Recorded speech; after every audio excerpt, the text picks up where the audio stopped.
Nous ne dirons jamais trop de Je vous salue Marie en ce jour.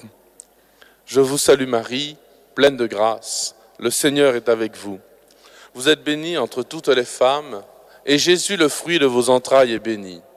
Sainte Marie, Mère de Dieu, priez pour nous, pauvres pécheurs, maintenant et à l'heure de notre mort. Amen. L'enseignement de ce matin s'intitule « L'imitation de l'Immaculée ». Normalement, vous faites « Ah !» mais l'imitation de l'Immaculée.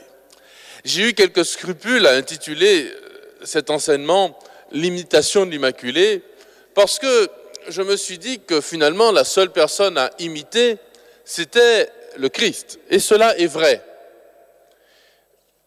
Nous imitons le Christ. C'est même la seule façon de devenir saint. Et si je parlais à des non-chrétiens, je dirais c'est la seule façon d'être heureux. La seule façon d'être heureux, il y a une science du bonheur. Il y a une façon assurée d'être heureux. Le bonheur n'est pas un coup de poker au hasard de l'auto que l'on va gagner ou parce que son équipe de football préférée, nous sommes à Saint-Étienne, le football on connaît, a gagné un match ou un championnat. Le bonheur, c'est une science, c'est-à-dire on va appliquer un certain nombre de choses pour être heureux. Et cette science, elle peut se résumer en une seule formule, imiter le Christ. Devenir saint. Ça, c'est la formule pour les chrétiens qui comprennent ce qu'on veut dire. Être saint comme le Père Céleste est parfait. Être parfait comme le Père Céleste, c'est-à-dire être comme le Christ. Mais évidemment, le Christ est Dieu. Il est 100% homme et 100% Dieu. C'est facile pour lui d'être parfait quand on est Dieu. Ça fait partie de sa définition. Mais pour nous, comment être parfait? Pour nous, les hommes, les simples hommes, j'ai envie de dire, qui n'ont rien d'autre que leur humanité. Eh bien, Dieu serait en échec professionnel, s'il n'avait pas réussi avec personne sur terre, s'il n'avait pas réussi à vaincre les assauts du démon, à vaincre le péché totalement. Est-ce que vous croyez que Dieu, qui est Dieu, aurait complètement échoué avec vous, avec moi surtout peut-être, avec tous ces hommes de la terre qui vont dans ce que Jésus appelle le chemin large et spacieux qui mène à la perdition. Car tous, nous sommes pécheurs. Dans l'Église aussi, 100% de pécheurs. Donc, Dieu n'aurait pas réussi à nous sauver. Avec personne. Jamais. Et pourtant, si, mes enfants, Dieu a réussi avec une personne, et même il a réussi avec beaucoup d'entre nous, et même il va réussir avec la grande majorité d'entre nous.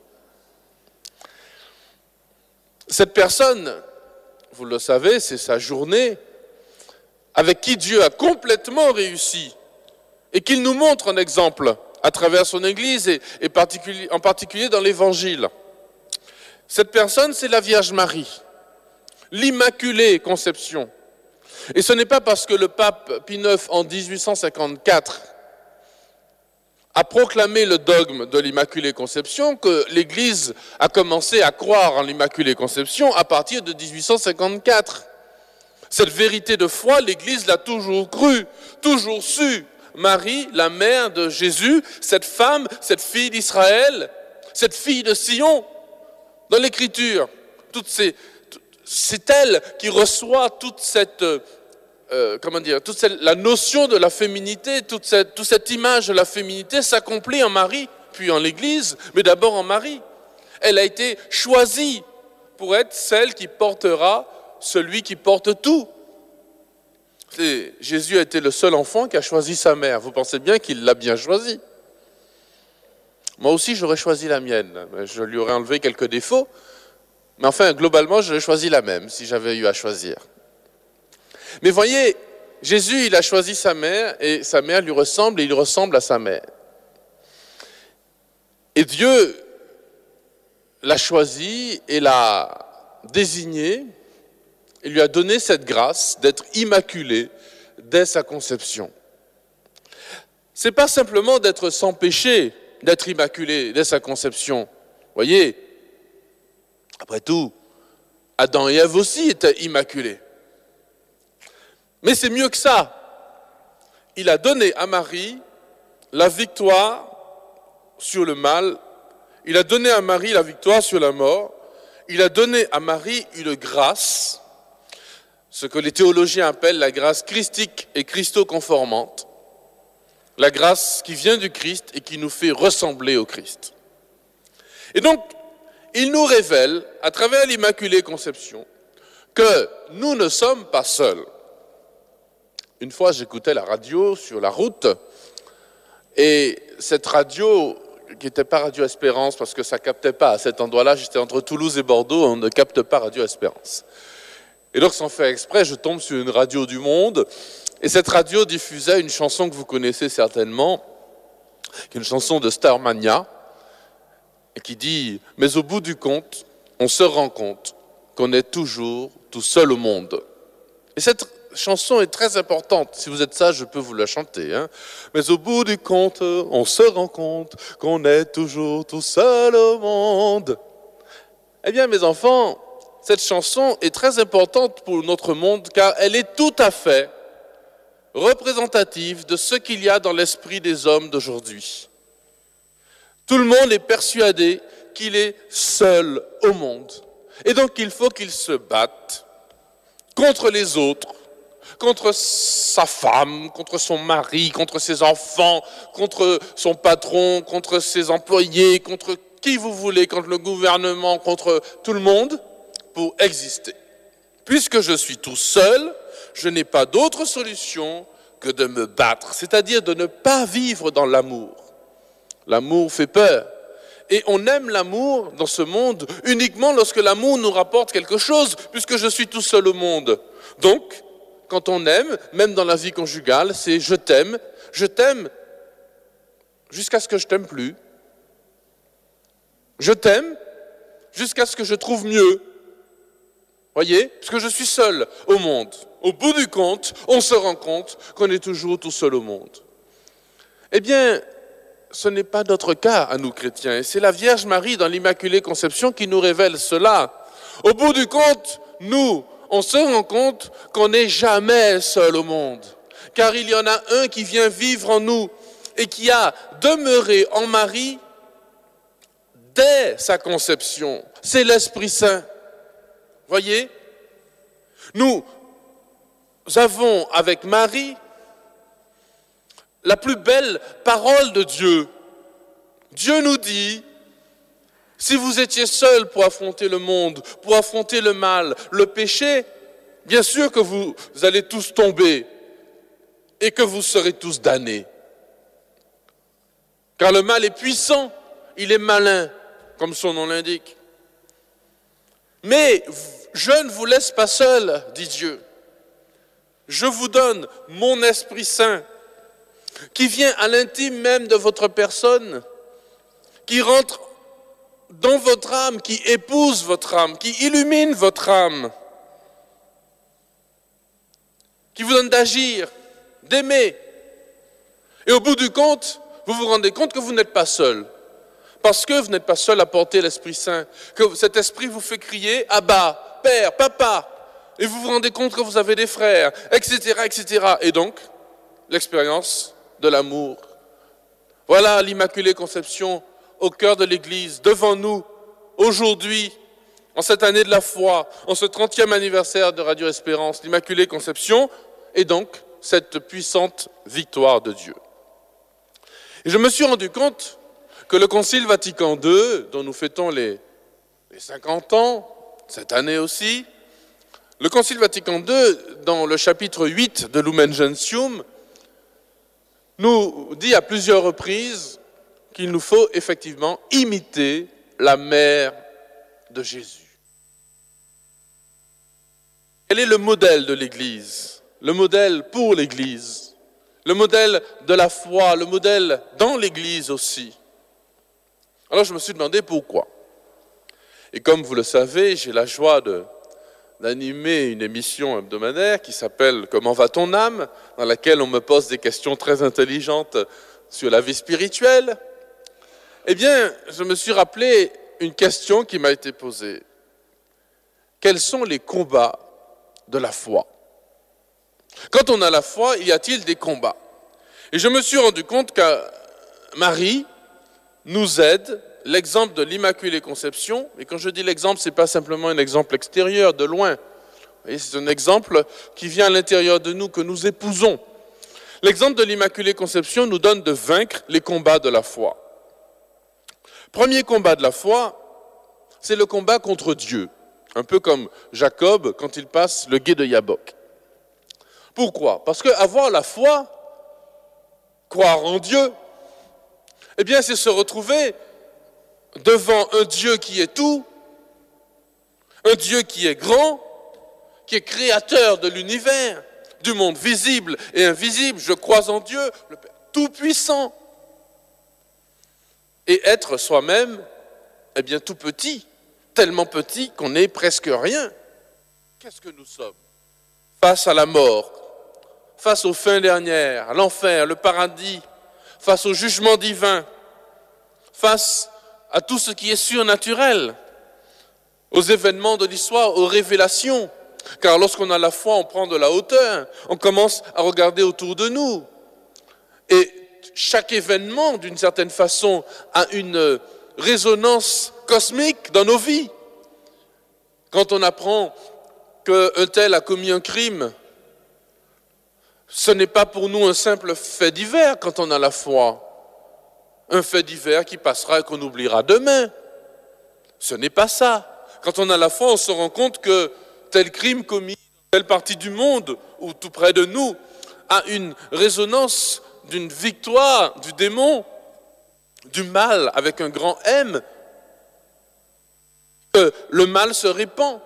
Et donc cela nous touche toujours en plein cœur.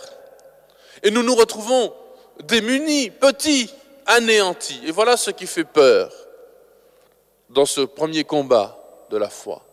C'est que nous devons anéantir notre personne. Avoir la foi, c'est dire, comme le Seigneur a dit à Catherine de Sienne, je suis celui qui est, tu es celle qui n'est pas.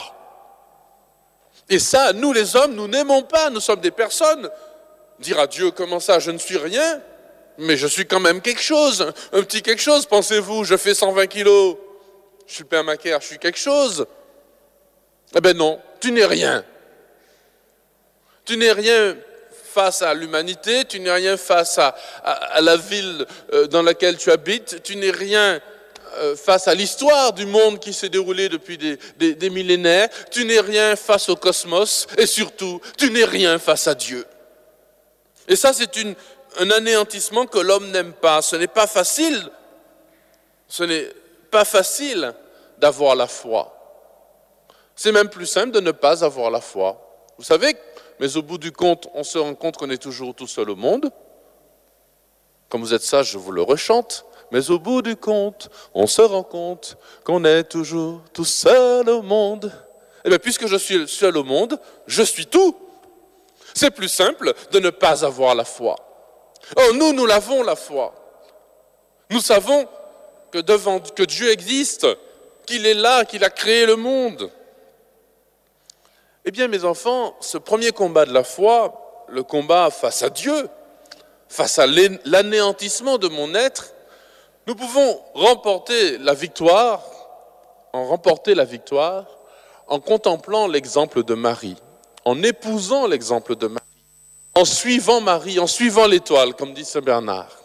Pourquoi? Parce que Marie, à l'Annonciation, dit exactement le chemin que je viens de prendre avec vous, « Je suis la servante du Seigneur, qu'il me soit fait selon ta parole. » Elle dit même, on a traduit la servante, ça fait plus sympa, elle dit « Je suis l'esclave du Seigneur. » Quoi? Être un esclave dans le monde d'aujourd'hui? Mais au bout du compte, je me rends compte que je suis tout seul au monde, moi, me mettre esclave, mais il n'en est pas question.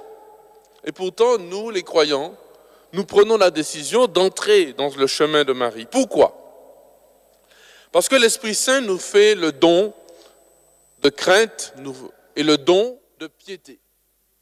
Le don de crainte, c'est un don, comment dire, non pas de peur, mais le don par lequel nous avons la crainte de déplaire à celui qui nous aime. Car par l'Esprit Saint, et c'est ça qui est important dans ce premier combat, voyez, nous découvrons que Dieu est Dieu, qu'il est tout, qu'il est le Créateur, le Tout-Puissant, et que nous sommes petits, nuls, médiocres. Mais surtout, nous découvrons, et c'est ça qui est important, que Dieu est Père. Vous savez, vous dites tous les jours le Notre Père, mais c'est vraiment un signe de l'Esprit Saint. C'est l'Esprit seulement qui peut, en entrant dans notre âme, dans le sanctuaire de notre âme, nous donner l'audace de dire à Dieu, Papa. Et celui qui ne sait pas que Dieu est Père, eh bien la foi lui fait peur parce que c'est un Dieu qui peut nous écraser. S'il croit en un Dieu, il en a peur. Et dans beaucoup de religions, on a peur de Dieu, on a peur de son jugement, on a peur qu'il nous écrase. Mais nous, les chrétiens, par l'Esprit Saint, nous découvrons que Dieu est Père. Or, précisément, l'Immaculée Conception, c'est cela. C'est adorer le Père.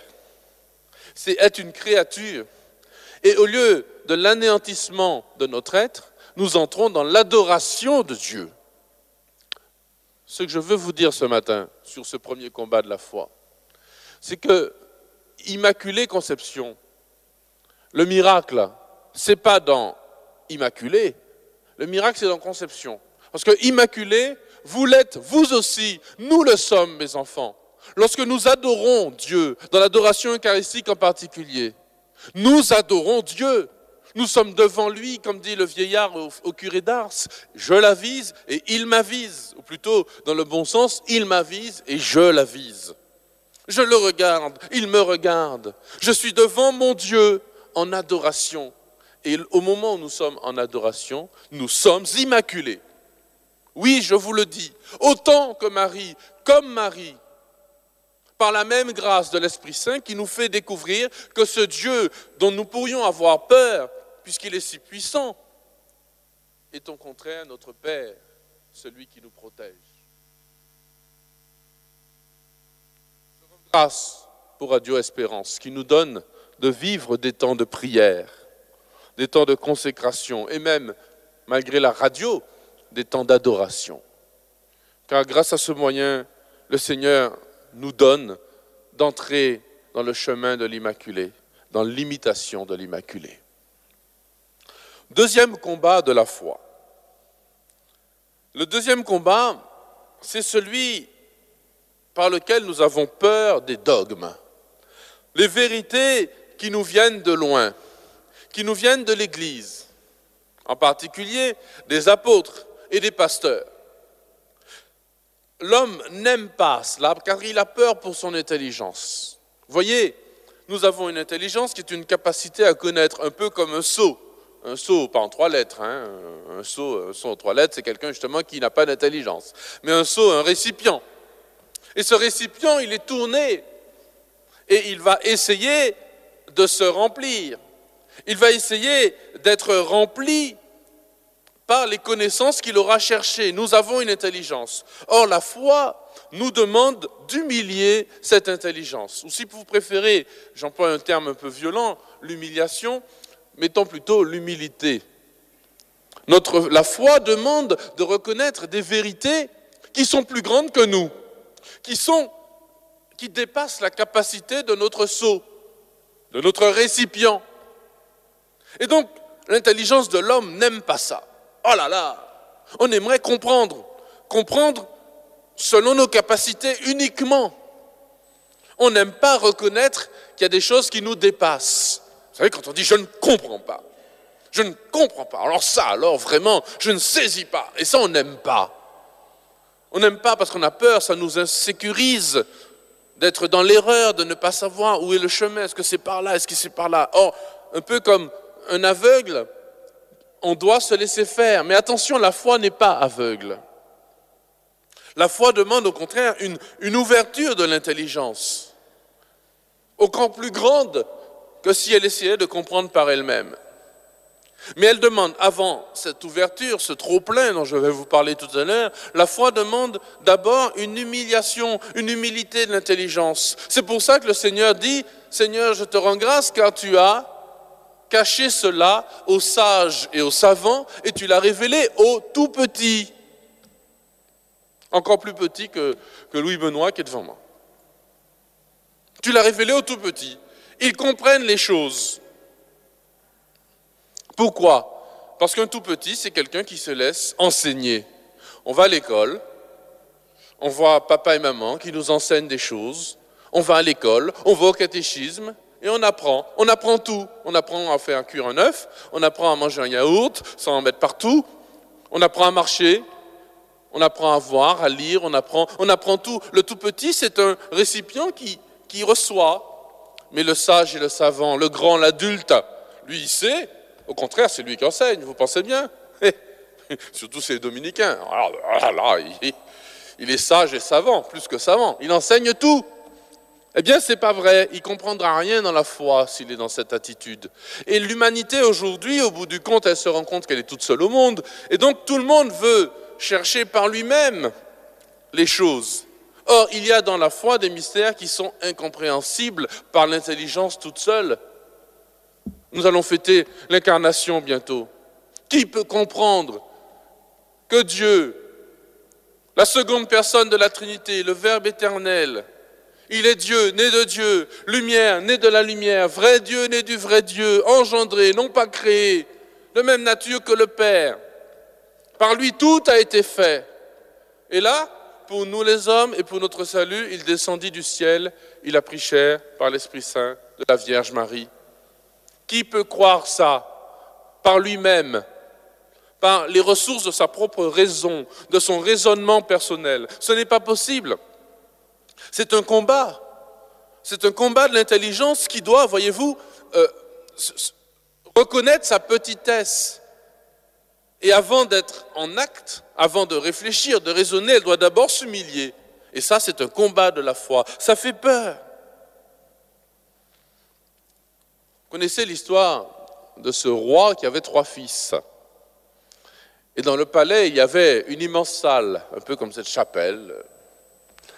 Et il convoqua les 3 fils et leur dit, voilà, celui qui parviendra d'ici 1 an à remplir cette salle, eh bien celui-là, il sera mon successeur.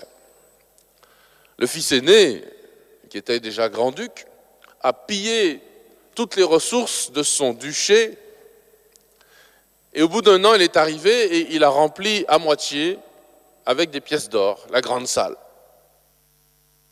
Je ne sais pas. Le deuxième fils est allé chercher partout des feuilles mortes. Il a rempli aux 3/4 la grande salle. À force de travail, en exploitant des gens, des esclaves, des machins, etc. Mais la salle n'était pas remplie. Quant au plus petit, il est arrivé en pleine nuit avec une bougie et il a allumé la bougie et la lumière a rempli la salle, la grande salle toute noire. Et c'est lui qui a été le successeur de son père. Eh bien, de la même façon que la foi nous oblige à humilier notre intelligence, à reconnaître qu'elle est trop petite, eh bien voilà que la lumière du Seigneur vient nous illuminer et remplir notre intelligence. Vous voyez, être croyant, ce n'est pas éteindre notre intelligence comme on éteint une lumière, c'est au contraire allumer une lumière encore plus vive. C'est être, pour le seau dont je parlais tout à l'heure, le récipient, être plongé dans l'eau, au fond de l'eau, au fond du fleuve dont je parlais hier soir. Ce n'est pas être à l'extérieur du fleuve pour être rempli, c'est être plongé. Vous voyez, un seau qui est à l'intérieur, au fond de l'océan, il peut se tourner dans tous les sens. Ce n'est pas lui qui contient l'océan, mais il est contenu dans l'océan. Ainsi, faut-il que notre intelligence dans la foi accepte d'être complètement remplie de Dieu. Et c'est précisément ce que Dieu nous fait avec le don de l'Esprit Saint ce qu'on appelle le don d'intelligence et le don de science. Dieu nous donne une connaissance qui nous dépasse. Or, précisément, l'Immaculée Conception est le fait pour Marie, dès sa conception, dans toute sa vie, d'appartenir entièrement au Verbe de Dieu. Car la solution de ce combat contre l'humiliation de l'intelligence, c'est d'aimer Jésus, qui est la vérité, de vivre par lui, avec lui et en lui. Et c'est précisément ça l'Immaculée Conception. Eh bien, je vous le redis pour la deuxième fois aujourd'hui, l'Immaculée Conception, le miracle, ce n'est pas dans Immaculée, c'est dans Conception. Parce que vous aussi, nous sommes immaculés. Lorsque nous connaissons Jésus, lorsque nous nous laissons illuminer comme la grande salle du palais par la lumière du Christ, nous connaissons le Christ et notre intelligence à ce moment-là est sainte. C'est très important. Plutôt que de laisser notre intelligence être envahie par plein de futilités. Oh, nous connaissons des choses. Bon, c'est vrai, connaître la recette de l'éclair au chocolat, c'est très important. Mais nous connaissons tellement de bêtises, la couleur de la robe de Madame Obama ou je ne sais pas quoi. Notre intelligence, nous la laissons remplir par des futilités. Or, elle est faite pour être immaculée. L'intelligence de Marie était immaculée. C'est-à-dire connaître Jésus, c'est ça une intelligence immaculée. Ne connaître que lui ou connaître toute autre chose par lui, avec lui et en lui. Voyez ? Et ainsi, la recette de l'éclair au chocolat, je peux la connaître tout en étant immaculé parce que je connais l'éclair au chocolat pour pouvoir en offrir un certain nombre au frère David, par exemple. Donc c'est de l'amour, voyez ? Je connais cette recette pour l'amour. Ou si je suis mère de famille, pour préparer des plats à mes enfants, à mon mari, etc. Ou si, c'est un peu cliché, mais c'est pas grave. Si je suis un père de famille, pour connaître comment on répare une voiture, parce que c'est important de réparer, de changer une bougie dans une voiture, de savoir le faire, parce que pour ma famille, par amour. Ainsi, mon intelligence, tout type d'intelligence pratique, intellectuelle, spirituelle, philosophique, tous les types d'intelligence, tout ce qu'il y a dans mon seau, dans mon récipient, je le connais par Dieu et pour Dieu. Ainsi, je vous le redis encore, si notre être tout entier peut être illuminé par l'amour et l'adoration du Père éternel, eh bien, nous aussi, nous sommes immaculés, comme Marie, par la même grâce que Marie, en étant entièrement disponibles à connaître le Christ et à ne connaître que lui. Voyez, voilà l'enseignement qui nous est donné aujourd'hui et je rends grâce à Dieu vraiment pour Radio Espérance dans ce deuxième combat de la foi que je vous décris ce matin. Je rends grâce à Dieu parce que à travers les enseignements qui nous sont diffusés à la radio, que nous écoutons chaque jour, je regardais sur la lettre de Radio Espérance éditée pour les 30 ans, c'est marqué 9275 messes, 10 950 prières du matin, 32 850 chapelets. Extraordinaire. Quelle pluie de grâce. Mais on n'a pas mis les enseignements, tous les enseignements qui nous sont donnés et qui nous permettent à travers la radio, dans notre voiture, à notre maison, pendant qu'on fait notre passage, notre cuisine. Enfin, il y a tellement de moments où on écoute la radio. Au réveil, dans notre lit, sous notre couette, quand il fait bien froid, où nous entendons l'enseignement et notre intelligence. Et à ce moment-là, frère, je ne rigole pas, c'est vrai, notre intelligence est immaculée grâce à la radio.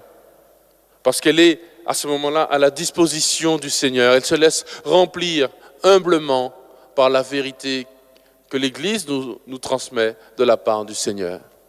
Marie est la bienheureuse qui a cru, bienheureuse celle qui a cru les paroles qui lui ont été dites. C'est comme ça que Élisabeth la salue, la béata, la bienheureuse. C'est sa béatitude à elle. C'est-à-dire bienheureuse celle qui s'est laissée remplir de la vérité des paroles de Dieu. Eh bien, c'est ce que la radio, depuis 30 ans, n'est pas la seule, mais en particulier la radio, nous donne de vivre, d'être aussi immaculés. Ça va? On continue pour le troisième combat de la foi. Vous êtes prêts? Allez. Troisième combat de la foi, le combat pour la morale. Ah là là, la morale. Faire la morale. Depuis mai 68, où il était soi-disant interdit d'interdire, tout cela a disparu. Tout cela s'est envolé. Adam et Ève se sont cachés de Dieu. Nous n'avons pas envie d'agir selon Dieu, de soumettre notre volonté. Voilà le troisième combat. Le premier combat, c'est l'anéantissement de notre personne. Le deuxième combat, c'est l'humiliation de notre intelligence. Mais le troisième combat, c'est peut-être le pire aujourd'hui, la soumission de notre volonté. La liberté.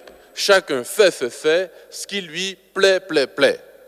Ah là là, je ne suis pas libre alors, si je suis obligé d'obéir à Dieu, si ma volonté humaine doit se soumettre à la volonté de Dieu. Et puis, l'Évangile nous demande d'être radical. Il n'y a pas de compromis dans la foi chrétienne, dans la morale chrétienne. Dieu ne nous demande pas 50% plus 1, c'est-à-dire la majorité de nos actes pour lui. Il dit pas, oh ça ira, si tu fais 51% pour moi et 49% pour autre chose, pour toi-même, pour l'argent, pour ton, etc., ça ira. Dieu ne nous demande pas ça. Il ne nous demande pas 80% non plus. Il nous demande 100%. Est-ce qu'une épouse demande à son époux d'être à 51% fidèle? Tu seras fidèle 51% des jours de l'année. Comme il y a 365 jours, donc tu prends la moitié plus un jour, et c'est bon, ça ira. Et puis tu gardes 49% pour d'autres femmes, ou pour autre chose, pour tes copains, pour ce que tu veux, mais moi je ne veux pas savoir. Est-ce que c'est ça? Oui, si au bout du compte on se rend compte qu'on est tout seul au monde, effectivement c'est ça. Mais Dieu, lui, non. Dieu est un Dieu jaloux. Il veut tout. Il veut toute notre vie, tout notre agir. Et donc, il y a une façon d'agir qui est radicale quand on est avec Dieu. Il nous faut soumettre notre intelligence. Il nous faut faire des efforts qu'on appelle les vertus. Ça vient de viril, ça vient de force, les vertus. Il nous faut être vertueux pour être saints. Il faut que notre agir soit totalement rempli de l'Esprit Saint, c'est-à-dire soumis à ce que Dieu veut. Un exemple que j'aime bien donner quand je parle de ça, c'est l'exemple du chat. J'avais donné ça une fois dans l'émission Maranatha. Je crois que j'ai dû perdre la moitié de mes auditrices lorsque j'ai dit que je n'aimais pas tellement les chats. Bon, je suis désolé, mais quand je l'ai déjà dit, j'avoue. Et un jour, évidemment, quand vous n'aimez pas les chats, j'étais chez des amis et le chat de la famille était en permanence collé à moi. Les chats, c'est comme ça. Quand vous ne les aimez pas, ils viennent se gratter. Bon. Alors, évidemment, je cherchais des gens, je reste discret. Et au moment où la mère de famille apporte la soupe, dans une belle soupière en porcelaine avec 2 anses, le chat saute sur mes genoux, d'un coup. Alors, la soupière arrive, le chat sur mes genoux, et moi, d'un réflexe, j'attrape le chat par le cou et je le laisse, je lance par la fenêtre. La mère de famille, avec sa soupière, a titubé. Le père de famille était mort de rire, les enfants aussi. Bon. 3 minutes après, le chat était de retour. Il a adoré. Il a adoré le petit sport de sauter par la fenêtre et de revenir. Il est revenu se gratter et il s'est mis debout, sur ses 2 pattes arrière, pour pouvoir remonter sur mes genoux. Bon. Eh bien, mes enfants, le chat, lorsqu'il est dans l'air, brusquement, lancé par un méchant frère David, il est obligé de faire des mouvements, vous voyez, je fais bien le chat, pour retomber sur ses pattes. S'il fait ses propres mouvements, s'il commence à réfléchir en se disant « Oh là, attends, je dois faire ça, le temps qu'il le fasse, il tombe, il se casse la figure. Mais s'il obéit à son instinct, c'est-à-dire à la volonté que Dieu a mise en lui, s'il obéit à Dieu, le chat, il retombe sur ses pattes. C'est aussi simple que cela. Pour retomber sur nos pattes, dans notre agir, pour trouver le bonheur, la science du bonheur, il nous faut obéir à Dieu. Sinon, nous faisons comme le chat qui n'obéit pas à son instinct, on se casse la figure. La différence, c'est que le chat, lui, il obéit involontairement, il n'a pas de volonté, il obéit involontairement à Dieu. Alors que nous, les hommes, nous devons faire un effort de la volonté, et c'est là notre liberté, d'entrer dans la volonté de Dieu. Nous devons faire l'effort d'obéir à Dieu volontairement. Nous devons faire l'effort d'entrer dans la volonté de Dieu par amour. Voyez ?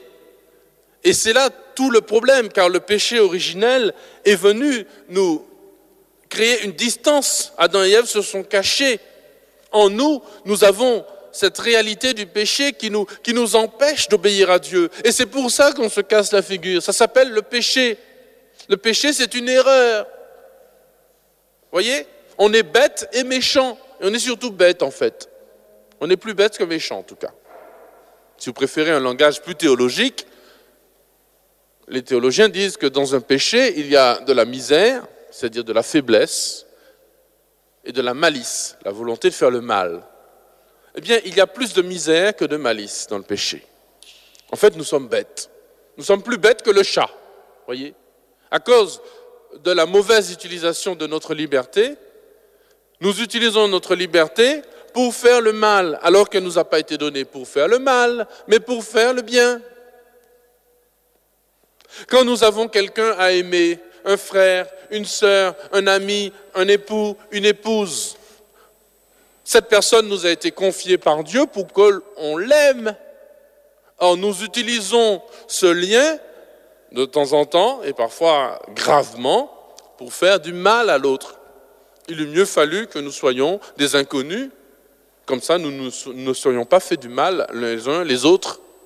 Au bout du compte, on se rend compte qu'on est toujours tout seul au monde, et le monde vit selon ce précepte. Ainsi, si je suis tout seul au monde, eh bien, je n'ai personne à aimer. C'est l'un des principes du bouddhisme. Le bouddhisme est très sympathique parce que, justement, pour ne pas souffrir et pour ne pas faire souffrir, on garde ses distances avec tout le monde. On aime, on a de la compassion, on est proche, mais on n'aime pas. La preuve, Bouddha, quand il meurt, vous savez, vous voyez ces statues de Bouddha bien grassouillets, avec un sourire, c'est le moment de sa mort, parce qu'il est détaché de toute chose, il est zen, tranquille. Voyez. Alors que Jésus, quand il meurt, mes enfants, c'est l'inverse. Il meurt sur la croix, déchiré, dans un grand cri de souffrance, et parce qu'il a aimé les hommes. En nous, chrétiens, nous choisissons le Christ. Nous choisissons l'amour, nous choisissons de ne pas être seuls au monde autour de notre nombril, mais nous choisissons, même au risque d'être déchirés, d'être dans l'amour. Nous choisissons d'agir dans l'amour, de laisser l'Esprit Saint agir en nous, de poser des actes qui nous dépassent, et cela va jusqu'au martyre, jusqu'au témoignage suprême, au don de notre vie. Avec des petits martyrs, comme il y a des petits martyrs qui s'appellent le mariage. Ça, c'est un petit martyr. Enfin, petit. Ça reste à voir. Enfin, moi, je ne sais pas. Hein. Enfin, il y a un petit martyr qui s'appelle la vie religieuse. Il y a un petit martyr qui s'appelle le sacerdoce. Il y a un petit martyr qui s'appelle le baptême. Tout ça, le Seigneur veut que nous donnions que toute notre vie, tout notre agir. Même des choses compliquées, il faut à chaque instant être dans l'air et calculer comme le chat, comment on va retomber sur nos pattes. Et je fais bien le chat dans l'air, hein. Je suis très admiratif de moi-même quand je fais ce genre de choses. Mais comme nous n'avons pas d'instinct comme le chat, nous n'avons qu'une seule chose qui remplace l'instinct, cela s'appelle, mes enfants, l'amour. Et pas n'importe quel amour, pas l'amour égoïste de soi, mais l'amour qui s'appelle la charité, qui est un don théologal. Et le Seigneur nous donne le don de sagesse pour pouvoir vivre les choses dans l'amour. C'est-à-dire que ce n'est pas nous qui vivons, c'est le Christ qui vit en nous. C'est l'Esprit Saint qui nous donne d'agir. Et voilà pourquoi nous imitons encore une fois dans ce troisième combat l'Immaculée. Après avoir imité l'Immaculée dans l'adoration du Père, en disant « Je ne suis rien, je suis l'humble serviteur du Seigneur », devant l'anéantissement de mon être, je choisis d'être fils, fille du roi. Après avoir imité l'Immaculée dans l'acceptation de notre intelligence, en étant illuminé par le Christ, en aimant Jésus, en ne vivant que pour lui, par lui, avec lui et en lui, en connaissant toutes choses dans le Christ qui est la vérité, eh bien maintenant, nous imitons l'Immaculée et nous n'avons pas d'autre choix en nous laissant totalement pétrir par l'Esprit Saint. Elle est pleine de grâce, a dit l'ange, remplie de l'Esprit Saint. C'est ce qu'on appelle, après l'adoration et l'adoration de notre être, qui pose notre être devant Dieu, après l'illumination de notre intelligence, eh bien, dans notre agir, c'est l'action charismatique. Attention, quand on parle de charismatique, tout de suite on pense au renouveau. Pourquoi pas? Mais toute l'Église est charismatique. De la dame qui vient, ou le monsieur, ça peut être un monsieur aussi, nettoyer l'Église, passer le balai jusqu'au pape, en passant par les grands prophètes, et ceux qui ont le don des miracles, les grands docteurs, jusqu'aux grands dominicains, c'est dire. Toute l'Église est charismatique. C'est-à-dire que charisme, c'est la grâce, c'est la gratuité, c'est le don de l'Esprit Saint. Chaque action que nous posons est posée dans l'Esprit. C'est pour ça que nous sommes mieux que le chat, puisque nous obéissons librement à Dieu. Et nous sommes mieux que tous ceux qui refusent d'obéir à Dieu. Non pas parce que nous sommes plus intelligents, plus beaux, plus sympathiques, mais parce que c'est l'Esprit qui agit en nous. Un sourire est charismatique. Un mot d'amour, un coup de téléphone à une amie, une visite à un malade, à un prisonnier, la participation à des funérailles, à une messe, tout ça est dans le charismatique, c'est-à-dire c'est l'Esprit Saint qui nous fait agir. Quelqu'un me disait tout à l'heure dans cette assemblée, je suis trop vieille maintenant. Trop vieille pourquoi? Peut-être pour monter les escaliers, pour aller jusqu'au studio de Radio Espérance. C'est ce que me disait cette personne. Mais on n'est jamais trop vieux, jamais. J'ai connu une amie qui restait dans le coma pendant plusieurs mois. Eh bien, pendant son coma, elle entendait tout ce qui se passait. On venait la voir et tout. Eh bien, elle a agi, parce qu'elle, dans son cœur, elle priait pour les hommes et les femmes qui venaient la visiter. Même dans le coma, elle agissait. Elle ne parlait pas, elle n'agissait pas, et pourtant, sa vie était dans l'Esprit Saint quand même. Et quand je l'ai retrouvée quelques mois après, elle m'a dit « Mais je me souviens très bien du moment où tu es passé me voir, et tu m'as confié quelqu'un qui était en train de mourir, et j'ai prié pour cette personne. » Vous voyez, à ce moment-là, nous ressemblons, quand nous agissons dans la grâce, c'est ce que j'appelle l'action charismatique, nous ressemblons à la Vierge Immaculée. Nous sommes comme, quand je dis ressembler, c'est pas ressembler, nous avons les mêmes gènes. Ressembler comme un enfant ressemble à ses parents. Nous ressemblons à notre mère, nous avons les mêmes gènes qu'elle, le même esprit, la même grâce. Nous sommes, et je vous le redis pour la 4e fois, pour ceux qui n'auraient pas entendu, ceux qui arrivent à l'instant, ceux qui ont raté l'épisode précédent, ceux qui sont en train de capter notre radio quelque part, je vous le redis, aujourd'hui nous fêtons l'Immaculée Conception, mais le miracle que nous célébrons, ce n'est pas l'Immaculée, c'est la Conception. Parce que Immaculée, vous l'êtes, je le suis, nous le sommes. Nous le sommes lorsque nous agissons dans l'Esprit Saint. Nous le sommes lorsque nous posons des actes, des paroles, des pensées, même des omissions d'une certaine façon, dans l'Esprit Saint. Frères, nous sommes immaculés et le Seigneur n'a pas échoué ni avec Marie, ni avec Ève, ni avec les enfants d'Ève. Le Seigneur a réussi même avec nous. Eh bien, pour finir, j'aimerais aborder le 4e combat, si vous avez encore un peu d'attention. Le 4e combat, qui est peut-être aujourd'hui le plus difficile, le combat de la foi. Certes, si vous avez la foi, si vous voulez avoir la foi chrétienne, il vous faut d'abord anéantir votre être. Mais cet anéantissement va se déployer dans l'adoration, l'amour du Père éternel. Si vous voulez avoir la foi, il vous faut humilier votre intelligence, qu'elle devienne humble pour recevoir et non pas pour capter. Mais cette humiliation va se déployer dans l'illumination en contemplant le Christ qui est la vérité. Si vous voulez avoir la foi, il vous faut soumettre votre volonté. Aimer toute chose en Dieu, par Dieu. Mais cette soumission de la volonté va vous faire agir dans l'Esprit Saint, vivre dans l'Esprit Saint. Et ainsi, vous allez imiter le Christ. Mais tout ça reste intérieur et personnel. Le dernier combat de la foi, c'est celui du témoignage dans le monde. Il nous faut abandonner notre existence. Il nous faut accepter des persécutions. Heureux êtes-vous, dit Jésus, quand vous serez persécutés. J'aurai beaucoup d'exemples à vous donner, ici en France, d'hommes et de femmes qui, pour le Christ, sont persécutés. D'enfants, de jeunes. Hier encore, un jeune me disait qu'il est allé manifester pour la famille et pour le mariage, et qu'en rentrant dans son école, comme il avait été pris en photo par les journalistes, il a été lynché par ses camarades. Combien de catholiques, de médecins, d'infirmiers, de pharmaciens dans le domaine de la santé, mais aussi dans le monde économique, dans tous les milieux, sont persécutés parce qu'ils sont chrétiens.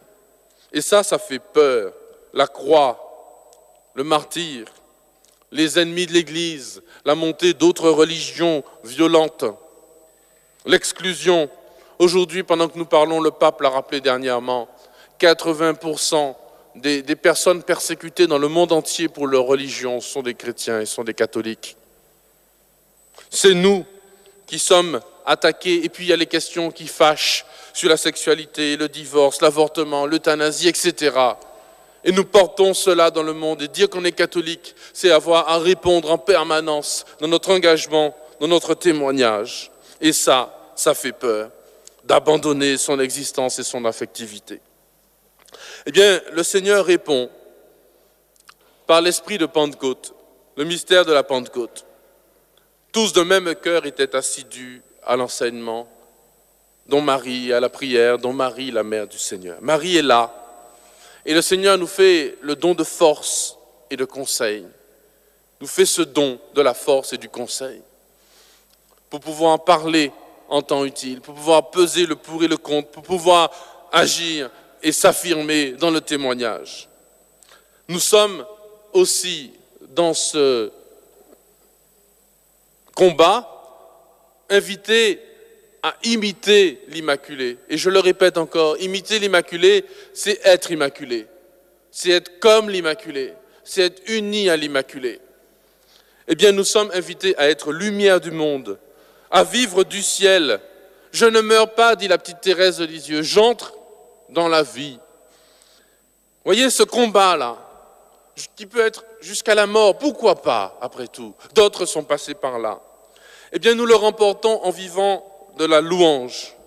Et je rends grâce au Seigneur de nous donner, par la louange en particulier, par des actes forts où nous sommes déjà au ciel, par des actes d'espérance, de ressembler à l'Immaculée et d'être nous-mêmes immaculés. Lorsque nous louons le Seigneur, nous allons le faire dans l'Eucharistie tout à l'heure, ça veut dire action de grâce, Eucharistie, ça veut dire merci, ça veut dire louange. Dans l'Eucharistie, nous vivons, nous sommes immaculés, mes enfants. Lorsque nous avons reçu le corps du Christ, si Dieu est avec nous, qui sera contre nous? Quelle impureté peut rester encore dans notre âme et dans notre corps, dans notre cœur, si Dieu lui-même prend possession de nos vies? Et si nous venons recevoir l'Eucharistie, nous sommes comme Marie, et je rends grâce au Seigneur pour les 30 ans de Radio Espérance, qui, par des magazines, de l'information, des témoignages, des exhortations, nous donne de vivre déjà dans la morale tout à l'heure, mais aussi dans ce mystère du témoignage permanent, dans les chemins de croix que nous vivons, dans le rosaire par lequel nous agissons et nous témoignons dans le monde, nous avançons et nous laissons Dieu entrer en nous. Je rends grâce, oui, pour cette radio qui nous donne, en particulier, c'est un outil parmi d'autres, d'être immaculé et d'imiter l'Immaculée. Voilà le chemin de la foi, le chemin de la vie